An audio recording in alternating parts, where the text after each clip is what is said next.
నిజంగా దెయ్యాలుంటాయా?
Welcome to BRK news.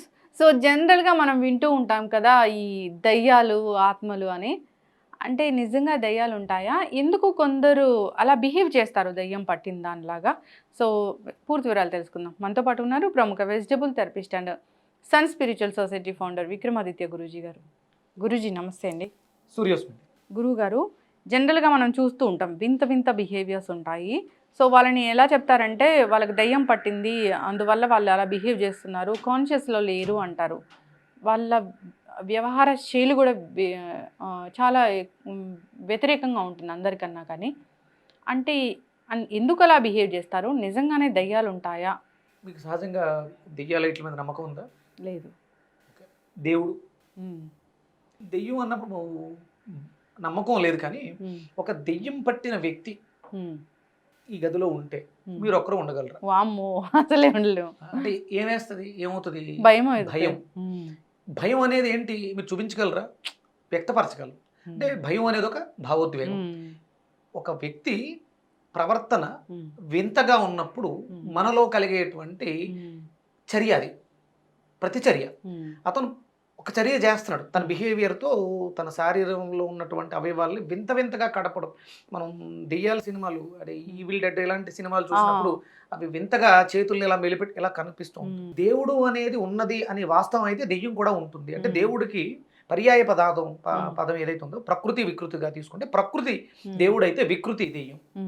వెలుతురు, చీకటి, ఇవి అంటే ఇప్పుడు మనం దైవము అనేది ఏదైతే ఉందో అది ఒక శక్తిగా మాట్లాడినప్పుడు దెయ్యము అనేది కూడా ఒక శక్తి. దానికి పదం దెయ్యం, నకారాత్మక శక్తి. దేవుడు అనేది పాజిటివ్ శక్తి. అంటే దేవుడు అంటే మనకు కనిపిస్తాడు రకరకాల రూపాల్లో. కనపడ్డమ్మా, కనిపిస్తారు కదా, అవి మనం తయారు చేసుకున్నాం. ఈశ్వరుడు భస్మధారి అయి ఇలా ఉంటాడు, ఆయన జటాజూటాలు ఉంటాయి, మనం వర్ణించుకున్నాం, ఊహించుకున్నాం.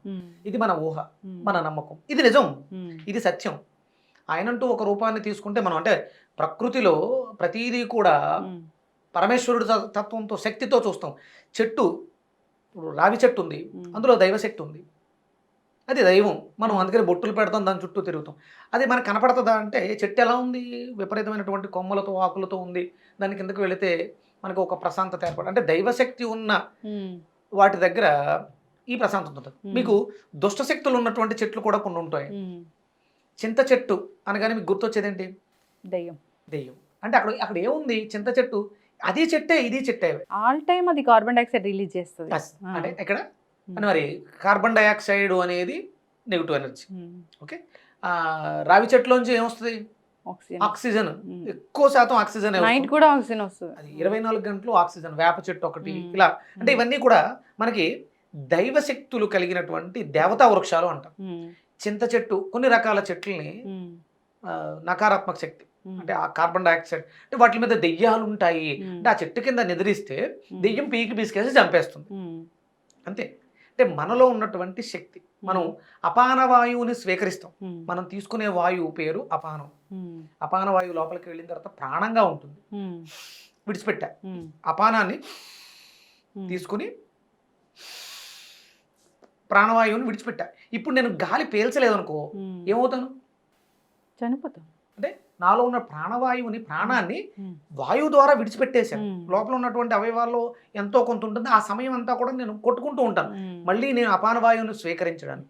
లోపలికెళ్ళినటువంటి అపాన వాయువు మనం ఆహార పదార్థాన్ని భగవంతుడికి నివేదన చేసినప్పుడు ఆ ప్రాణాయ స్వాహ, అపానాయ స్వాహ, ఉదానాయ స్వాహ, సమానాయ స్వాహ అని అంటూ ఉంటాం. అంటే ఈ వాయువులుగా మారిపోతూ ఉంటుంది. ఇవి అందులో ఉన్నటువంటి ఆ నెగటివ్ ఎనర్జీనే ఆ మనిషి లోపల ఈ వాయువులు చెడిపోతే తన ప్రవర్తన దెయ్యం పట్టినట్టు డిఫరెంట్గా బిహేవ్ చేస్తారు. ప్రవర్తన కార్బన్ డైఆక్సైడ్ అంటే మెదడు పని చేయట్లేదు, ఆలోచన శక్తిని కోల్పోయింది. అందుకని తన ప్రవర్తన నెగిటివ్గా ఉంటుంది.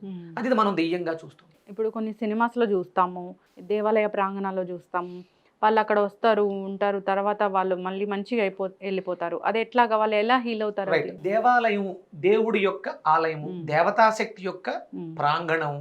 ఇక్కడ దేవాలయం అనగానే మనకు ఒక మూర్తి, శివాలయం అనగానే ఒక శివలింగం కనిపిస్తుంది. అమ్మవారు దుర్గాదేవి అంటే దుర్గాదేవి, లక్ష్మీదేవి అంటే లక్ష్మీదేవి. అక్కడ దానికి సంబంధించిన శక్తిని యంత్ర రూపంలో కేంద్రీకరించి ఒక చోట పెట్టి దాని మీద ఒక మూర్తిని పెడతారు. ఆ శక్తికి ఈ మూర్తి యొక్క తత్వం ఉంది. లక్ష్మీదేవి అనగానే మీకు గుర్తొచ్చేది ఏంటి? తామర పువ్వులు, బంగారం పడుతున్నటువంటి కుండ. అంటే ఆ శక్తి మనలో ప్రవేశిస్తే అమ్మవారు వచ్చి దండం పెట్టుకున్న వెంటనే ఇగో ఈ 4 కాసులు ఈ బంగారం ఉంచు అంటుందా? అక్కడికి వెళ్ళి దండం పెట్టుకున్న తర్వాత నువ్వు చేసే పనులలో అభివృద్ధి చేసి నువ్వు బంగారాన్ని కొనుక్కోగలుగుతావు. అలాగే శివాలయానికి వెళ్ళాం, ఆదివారం శివుడికి అభిషేకించడం ద్వారా, అంటే జలాన్ని అభిషేకించడం ద్వారా అందులోంచి అంటే ఆ యంత్రము దానిపైన ఉన్నటువంటి నవపాషాణాలు, నవరత్నాలు, అక్కడ చేసినటువంటి శాస్త్రోక్త విధి, ఆ విగ్రహానికి, ఆ స్టోన్కి, ఆ రాయికి వచ్చినటువంటి శక్తి మన చూపుల ద్వారా మనలో ప్రవేశిస్తుంది. ఆ చుట్టూ, ఆ ఆలయ ప్రాంగణం చుట్టూ ఉన్నటువంటి కాస్మిక్ ఎనర్జీ నీలో ప్రవేశించి నీ రోగానికి ఒక మార్గం దొరుకుతుంది. అవును, ఇవన్నీ కూడా శాస్త్రీయత, వేదం చెప్పింది. అక్కడ చేసేటువంటి మంత్రోచ్చారణ, అంటే మంత్రం అంటే కేవలం వేదంలో చెప్పినటువంటి పదాల సముదాయాన్ని మాత్రమే మంత్రాలు అన్నారు, మిగతావన్నీ కూడా స్తోత్రాలు. అక్కడ ఆ ఉచ్చారణ, నమ్మకం చమకం చదువుతారు, రుద్రం చదువుతారు. ఇవన్నీ కూడా అద్భుతమైనటువంటి శక్తిని, ఆ దేవాలయానికి వెళ్ళడం వల్ల ఆ శక్తిని నువ్వు పొందడం వల్ల నీలో ఉన్నటువంటి నకారాత్మక శక్తి విడిచి వెళ్ళిపోవడం, దెయ్యం విడిచి వెళ్ళిపోయింది. రీసెంట్గా నా దగ్గరికి మొన్న మాఘమాసంలో సౌరయాగం జరుగుతున్న సమయంలో ఒక ఆవిడ తన బిడ్డను తీసుకుని వచ్చింది. 11 ఏళ్లుగా తను పాపం ఇక్కడ ఫ్యాషన్ డిజైనర్ అతను.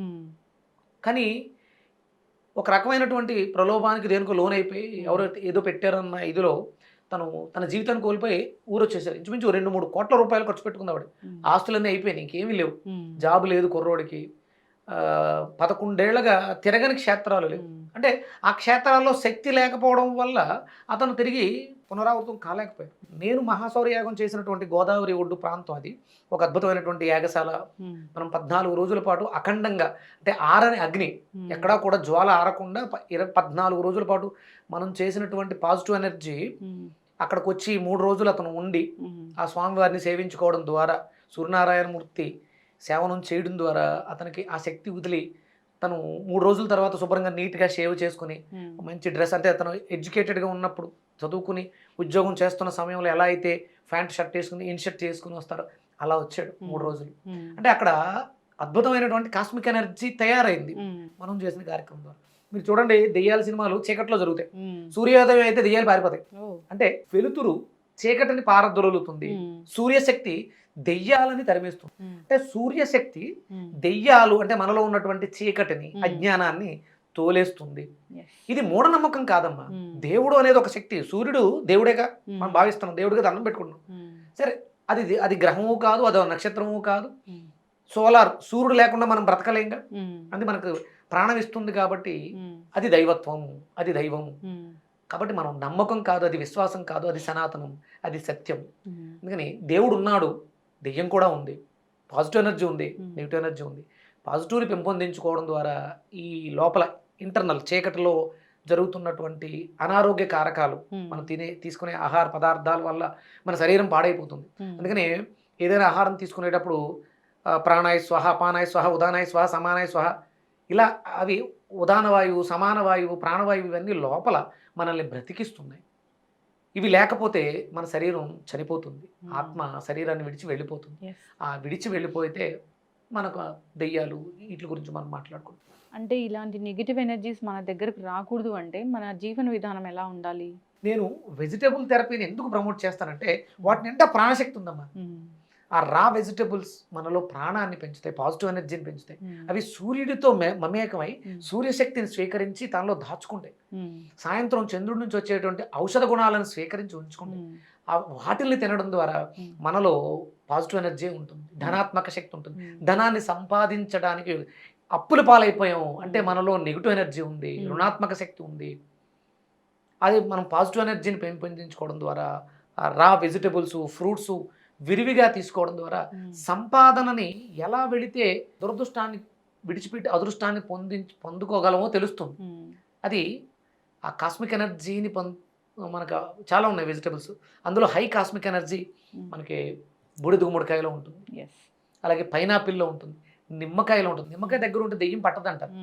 అంటే అందులో కాస్మిక్ ఎనర్జీ ఉంది. అందుకని నీకు నెగిటివ్ అందుకే మనం అమ్మవారికి నిమ్మకాయ వేస్తాము. అక్కడ మళ్ళీ మనం వచ్చేటప్పుడు కూడా ఇస్తారు.